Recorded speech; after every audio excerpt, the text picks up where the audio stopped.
pemusnahan barang bukti narkotika di wilayah hukum Polres Aceh Timur dimulai.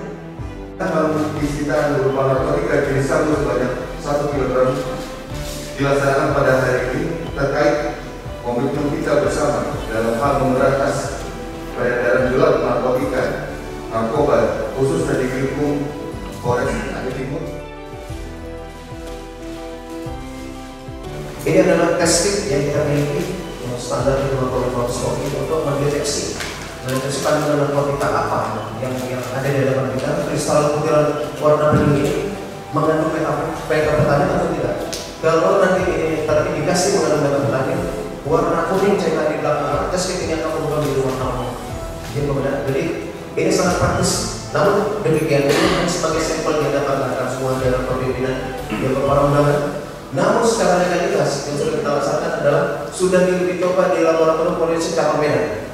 Jadi barang bukti yang kita musnahkan hari ini yang sebanyak 1 kg narkotika jenis sabu itu hasil tangkapan ya, pada hari Kamis tanggal 10 April tahun 2025 sekira pukul 8.30 ya, di Dusun Tanjung Desa Bandrong, Kecamatan Perlak, Kabupaten Aceh Timur, tepatnya di rumah tersangka atas nama IA.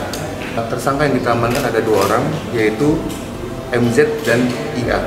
Kembangan sampai saat ini masih kita kembangkan terus.